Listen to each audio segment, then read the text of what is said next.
पहले पाठ में हम पढ़ चुके थे भारत के इतिहास को जानने के ऐतिहासिक स्रोत। अब दूसरे पाठ में हम पढ़ेंगे, एक तो है मौर्य साम्राज्य, दूसरा गुप्त साम्राज्य, और तीसरी इसमें जो चीज है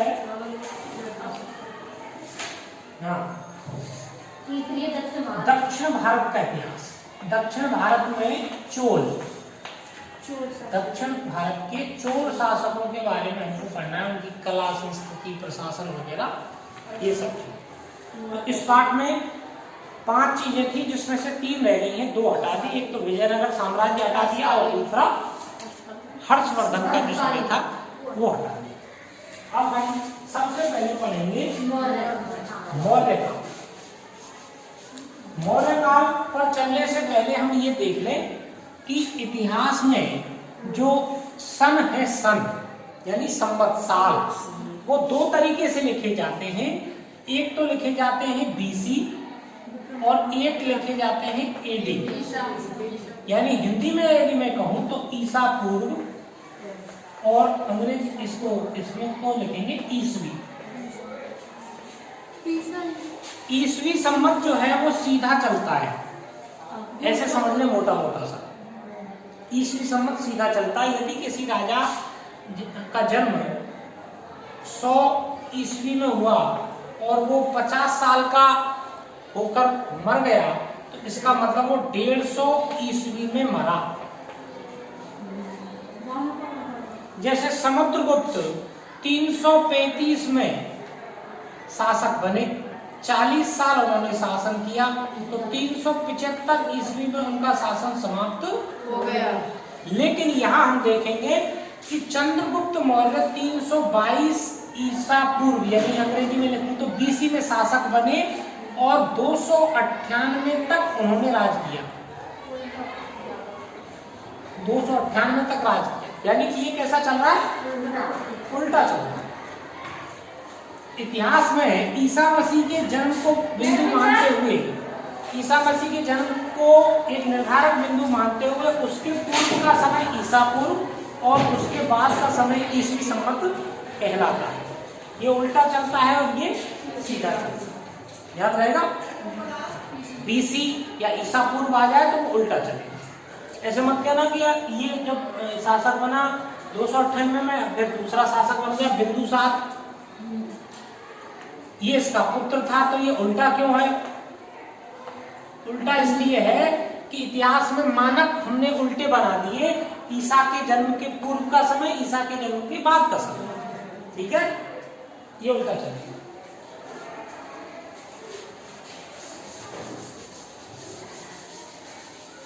दूसरा हम इसमें ये देखें कि प्राचीन भारत का जो मैप है, जो नक्शा है, वो कुछ इस तरीके से है।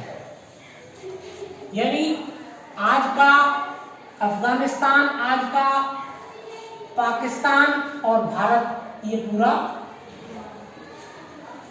पूरा इलाका जो था वो उस समय मौर्य साम्राज्य के अंतर्गत था।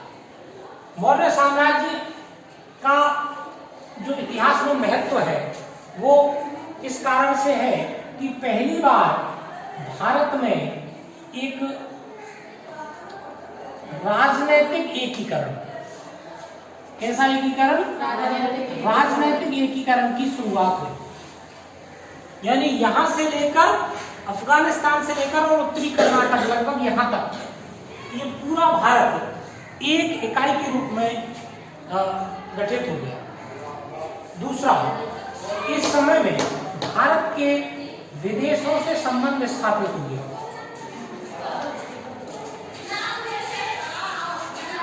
और खासकर धर्म के माध्यम से बौद्ध धर्म का प्रसार यहाँ श्रीलंका तक, यहाँ तिब्बत तक, यहाँ अफगानिस्तान तक, ईरान तक और ऊपर मध्य एशिया तक हो गया। अब हम देखेंगे कि मौर्य साम्राज्य के बारे में जानकारी की क्या स्रोत है। हमको कैसे पता चलता है कि मौर्य साम्राज्य के विषय में क्या इतिहास में दर्ज है, तो उसके लिए हमारे लिए सबसे उपयोगी है चंद्रगुप्त का, सॉरी, चाणक्य का अर्थशास्त्र, मेगास्थनीज की इंडिका, अशोक के अभिलेख, अशोक के अभिलेख, इसके अलावा जो और यूनानी विद्वान आए भारत में उनके अभिलेख, और कई सारे बौद्ध ग्रंथ, विद्यादान, दीपवंश, महावंश, इन सब से हमें मौर्य काल के बारे में जानकारी प्राप्त होती है।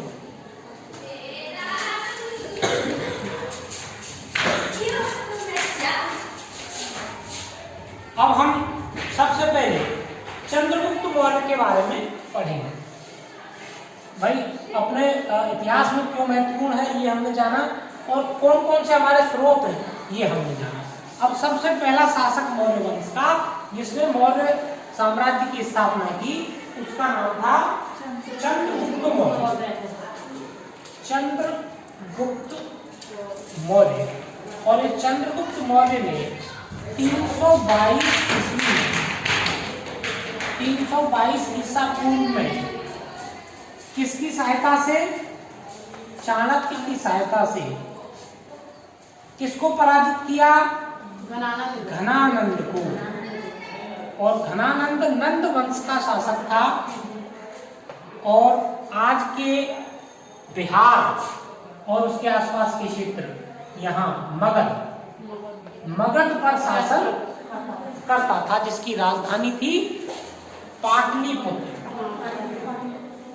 मगध की राजधानी कौन सी थी, पाटलिपुत्र। हाँ, क्या कहा, पाटलिपुत्र में दूसरी हुई, तीसरी राजगृह, वैशाली, पाटलिपुत्र और कुंडलवन, ये रावण पाकू के क्रम में याद रख लेना। यहाँ 4 बौद्ध समितियां हुई है। सबसे पहली बौद्ध समिति हुई राजगृह में, सप्तपर्णी गुफा में, दूसरी है वैशाली, तीसरी है पाटलिपुत्र, और चौथी है कुंडलवन। तो पाटलिपुत्र जो मगध की राजधानी थी, यहाँ मगध पर 322 से पहले किसका शासन था, घनानंद। और ये घनानंद एक विलासी प्रवृत्ति का शासक था, जिसको देश की सुरक्षा से, जनता से कोई लेना देना नहीं था। इसलिए चाणक्य ने चंद्रगुप्त मौर्य को प्रेरित किया, और वो कौन सी कंडीशन थी, वो कंडीशन वो थी जब भारत पर सिकंदर का आक्रमण हुआ। सिकंदर का आक्रमण हो भारत पर 327 बीसी में, और वो इन क्षेत्रों को जीतने में सफल भी हो गया था सिकंदर। और फिर ये खतरा मंडरा रहा था कि अब वो मगध पर आक्रमण, ऐसी स्थिति में चाणक्य ने तैयार किया चंद्रगुप्त मौर्य को, और फिर घनानंद को पराजित करके मौर्य वंश की स्थापना चंद्रगुप्त ने की।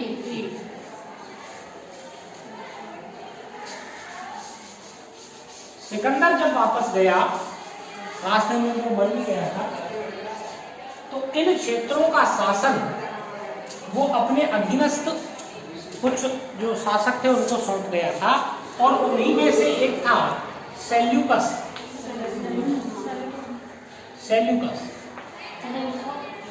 जिसके साथ चंद्रगुप्त मौर्य की लड़ाई हुई।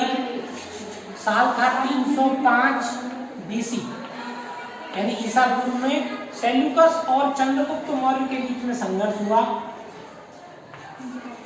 जिसमें किसकी जीत हुई, चंद्रगुप्त मौर्य की जीत हुई। और उसके बाद उन दोनों के मध्य क्या हो गई, संधि। और उस संधि की शर्तों के अनुसार इसने अपनी एक पुत्री का विवाह, जिसका नाम था हेलेना, पुत्री का विवाह चंद्रगुप्त मौर्य के साथ में कर दिया। और कुछ प्रांत जैसे एरिया, अराकोशिया, जेड्रोसिया, जेड्रोसिया और पेमिसडाई ये क्षेत्र किसको सौंप दिए? चंद्रगुप्त मौर्य को सौंप दिए। और चंद्रगुप्त मौर्य ने इसके बदले में उसको भी भाई उसका वो ससुर जी हो गए तो उनको क्या दिया? 500 हाथी उपहार में दे दिए। ठीक है, क्योंकि हाथी उस क्षेत्र में मगध के आसपास हुए होते थे तो हाथी उसको दे दिए। चंद्रगुप्त मौर्य का नाम चंद्रगुप्त सबसे पहले जूनागढ़ अभिलेख में मिलता है। ये जूनागढ़ आज के गुजरात में है, सौराष्ट्र में गुजरात में है। और ये क्यों प्रसंग आया, इसका नाम क्यों हुआ? हालांकि ये जूनागढ़ अभिलेख बाद में लिखा गया है। ये रुद्रदमन का जूनागढ़ अभिलेख है, 130 के आसपास लिखा गया है एडी में। रुद्रदमन नाम के एक शक शासक ने इस अभिलेख को लिखवाया। लेकिन जब ये अभिलेख लिखवा रहा है उसके बाद में लिखवा रहा तो इसका नाम क्यों लिखवाया? इसका नाम इसलिए लिखवाया कि यहाँ जूनागढ़ में गिरनार पर्वत पर एक झील थी जिसका नाम था सुदर्शन झील। उस सुदर्शन झील का जो निर्माण था, वो निर्माण करवाया चंद्रगुप्त मौर्य के एक प्रांतपाल जिसका नाम था पुष्यगुप्त। इसका प्रांतपाल था पुष्यगुप्त जिसने उस सुदर्शन झील का निर्माण करवाया। इसलिए अच्छा, फिर जब निर्माण करवाया इसके समय में वो टूट गई तो इसने क्या करवाया? पुनर्निर्माण करवाया। पुनर्निर्माण जब करवाया तब इसको याद आया कि इसका निर्माण किसने करवाया। तब इसने जो अभिलेख लिखा, जूनागढ़ अभिलेख, उसमें लिखा कि जो इसकी बनाई हुई झील थी उसको मैंने बनवाया। इसलिए चंद्रगुप्त का नाम कहाँ आ जाता है? जूनागढ़ के अभिलेख। अन्यथा तो इसका नाम यूनानियों में तो चेट्रोकोट्स कैसे लिखा? ठीक है, तो ये चंद्रगुप्त के बारे में है। और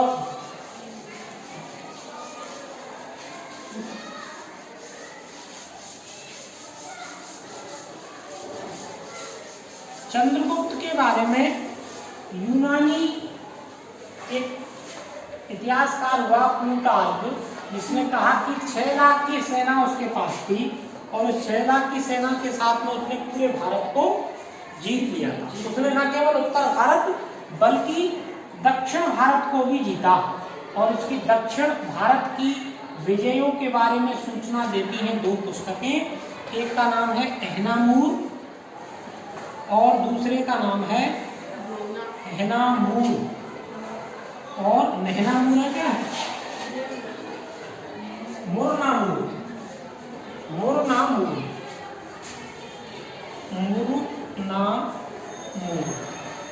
ये 2 किताबें हैं जो बताती हैं कि चंद्रगुप्त मौर्य ने दक्षिण में विजय हासिल की।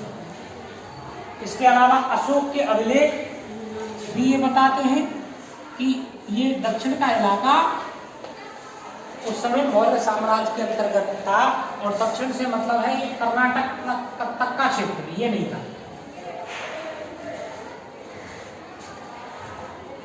यानी लगभग ईरान से लेकर और उत्तरी कर्नाटक, इधर सौराष्ट्र से लेकर और यहाँ बंगाल तक ये पूरा इलाका चंद्रगुप्त मौर्य के अधीन था।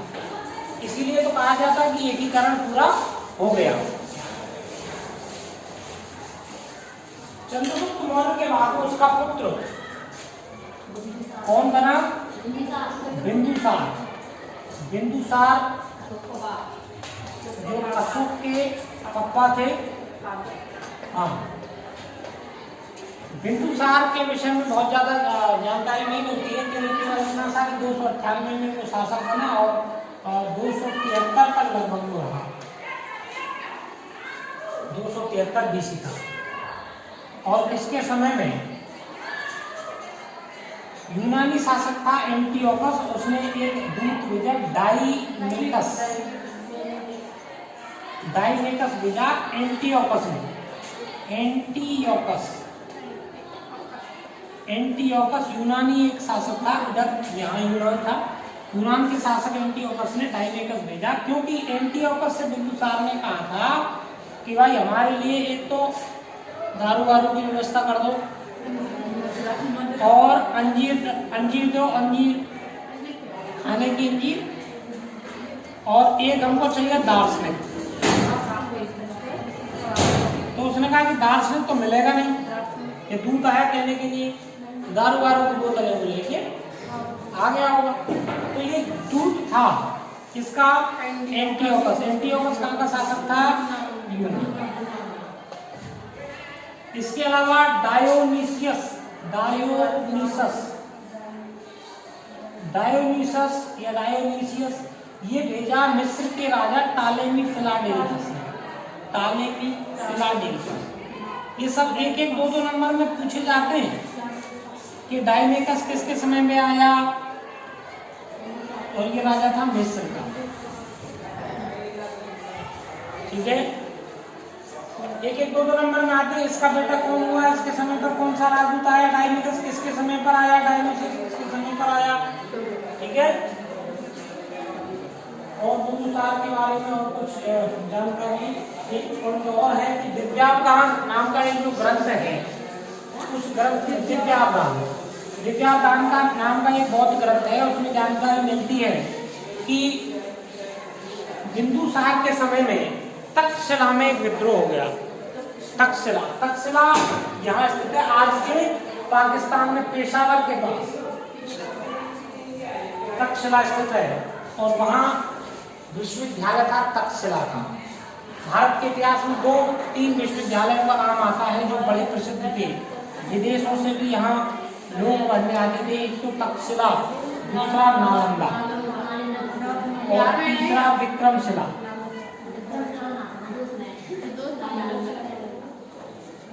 देखो ये तो आज के पाकिस्तान में पेशावर के पास में, जहाँ चंद्रगुप्त मौर्य, चाणक्य, इन लोगों की शिक्षा हुई।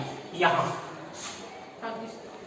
ये बिहार में है, कुमारगुप्त ने इसकी स्थापना कराई गुप्त साम्राज्य में, और ये विक्रमशिला ये बंगाल में है।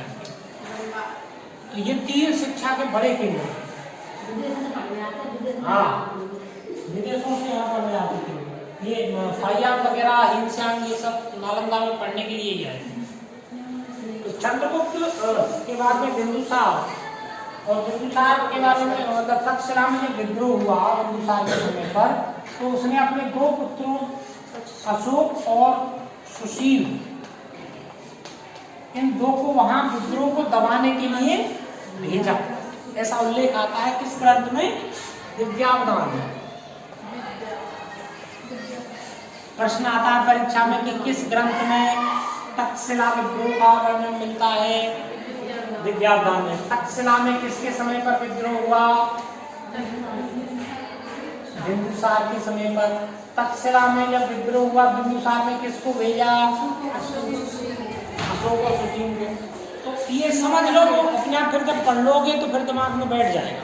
ठीक है ना, केवल यहाँ समझ लो। अब हम चलते हैं अशोक द ग्रेट की ओर। अशोक महान, क्यों महान है वो भी चर्चा करेंगे।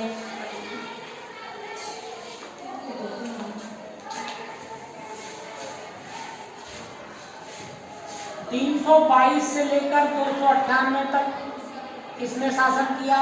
चंद्रगुप्त ने। 298 से लेकर 273 BC तक शासन किया बिंदुसार, और फिर 269 से लेकर और आगे लगभग 29 यहाँ तक शासन किया अशोक ने। ये बीच के जो 4 साल है, 73 से लेकर 69, कहा जाता है कि इन 4 वर्षों में अशोक को अपने भाइयों से संघर्ष करना पड़ा, सुशील वगैरह से, और इस संघर्ष में अंततः अशोक की जीत हुई, और 269 BC में अशोक गद्दी पर बैठा।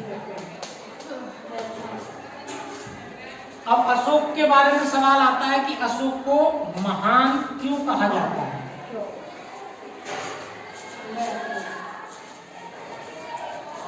इस पर चर्चा करने से पहले हम देख लें कि अशोक का नाम अशोक किस अभिलेख में मिलता है?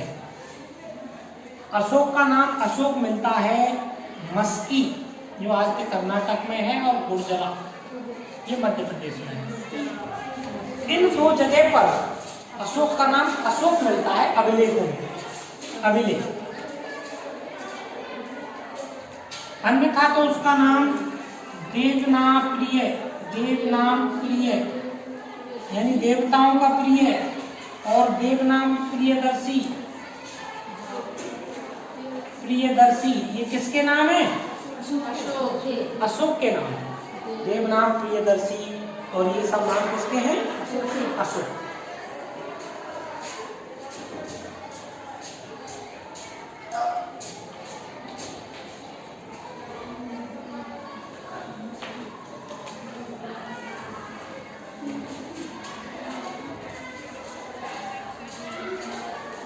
अभिलेखों के अनुसार 7वें वर्ष में, अपने शासन काल के 7वें वर्ष में, 7वां वर्ष कौन सा होगा, कितना बीसी होगा बताइए? अपने शासन के 7वें वर्ष में, यानी 269 में वो बैठा गद्दी पर, तो इसमें से 7 माइनस कर दो, 262 बीसी के आसपास उसने किसको जीता? कश्मीर। कश्मीर ये इलाका नहीं जानता शामिल, कश्मीर और खोतान ये मध्य एशिया में और ऊपर है। कश्मीर और खोतान को जीता, और इस बात की पुष्टि होती है कल्लण द्वारा लिखी गई पुस्तक राज तरंगिणी में, जिसमें उल्लेख मिलता है कि अशोक ने वितस्ता नदी के तट पर, वितस्ता आज की झेलम नदी को कहा जाता है, झेलम नदी के तट पर कौन से नगर की स्थापना की? श्रीनगर। इसीलिए तो तुम्हारे गांव का नाम श्रीनगर पड़ा। अशोक ने कश्मीर में वितस्ता नदी के तट पर कौन से श्रीनगर की स्थापना। वितस्ता आज की कौन सी नदी है? झेलम। अब उसको क्या कहा जाता है? झेलम कहा जाता है यहाँ कश्मीर। इसके अलावा उसने ललितपुर नामक एक शहर बसाया आज के नेपाल में, क्योंकि उस समय पूरा इलाका भारत का ही अंग था, अलग देश नहीं था। ललितपुर या ललिता पत्तन या ललिता दिव्य, कई सारे नाम मिलते हैं, ललिता पत्तन भी मिलता है इसका, ललिता पत्तन।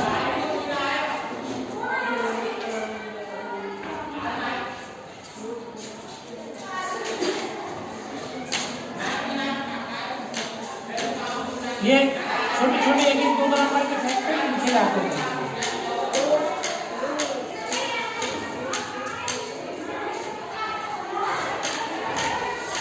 अब सवाल है अशोक को महान क्यों कहा जाता है? ये 2-4 नंबर में, 4 नंबर में थोड़ा बड़ा प्रश्न आ जाता है, 50 शब्दों का या 60 शब्दों का या 100 शब्दों का।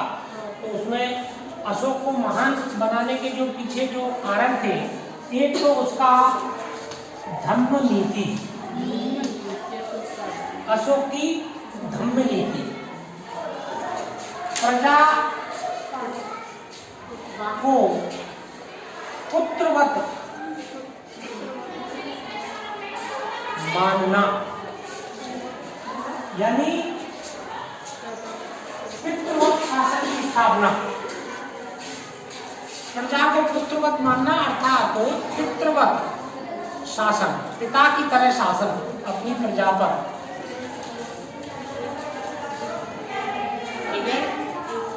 तीसरा है उसके लोक कल्याणकारी कार्य, लोक कल्याणकारी कार्य।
हाँ, उसके लोक कल्याणकारी कार्य जैसे उसने बहुत सारे वृक्ष, कुएं, सराय,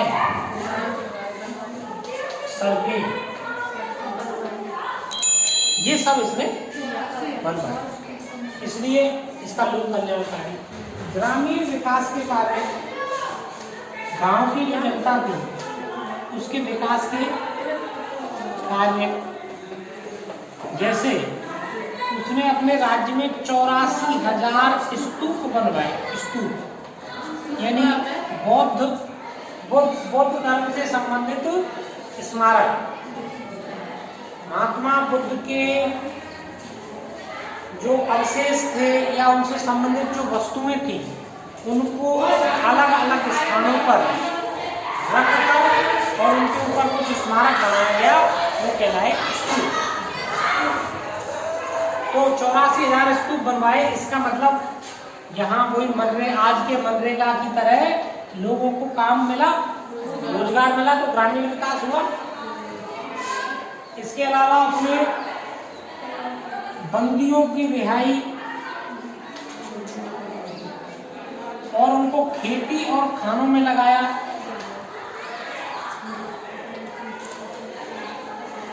युद्ध नीति के स्थान पर धम्म नीति का प्रयोग उसने किया, यानी हिंसा का परित्याग। विदेशों के साथ संबंध स्थापित किए धर्म के माध्यम से। धम्म आयोग भेजे उसने। धम्म आयोग यानी लोगों को भेजा अपने धर्म के प्रचार प्रसार के लिए, तो विदेशों के साथ में उसका संबंध स्थापित। तो प्रजा का नैतिक कल्याण और अपने साम्राज्य को एकजुट करना, साम्राज्य का एकीकरण,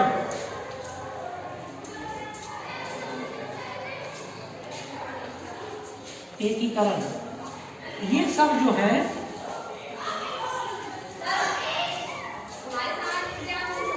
वो पढ़ाएंगे, सड़क करेंगे बेटा।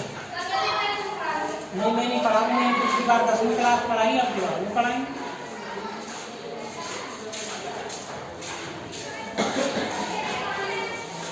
इसके अलावा याद रखता हूँ समान नागरिक संहिता।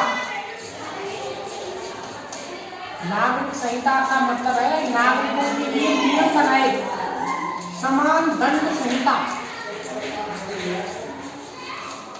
समान नागरिक संहिता, समान दंड संहिता, ये उसने बनाए। यानी लोगों को ये तय किया कि अगर ये अपराध करोगे तो ये दंड मिलेगा, ये काम करना है और ये काम नहीं करना है। इसको कहते हैं संहिता। सब लोगों के लिए एक समान।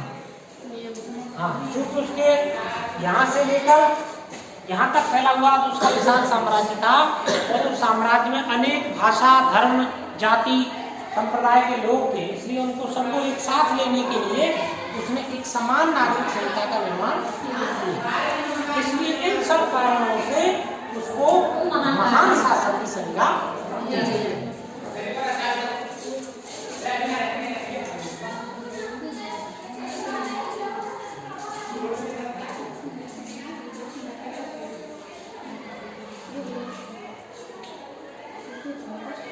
एकीकरण में आ जाता है। एकीकरण यानी उसका जो उद्देश्य था वो था राष्ट्र निर्माण का संकल्प था उसका, राष्ट्र निर्माण। इसलिए उसने एकीकरण, एक भाषा, एक लिपि, एक राष्ट्र। पूरे साम्राज्य में लगभग एक ही भाषा, एक ही लिपि की ब्राह्मी। एक भाषा, एक लिपि, एक राष्ट्र, ये उसने निश्चित किया।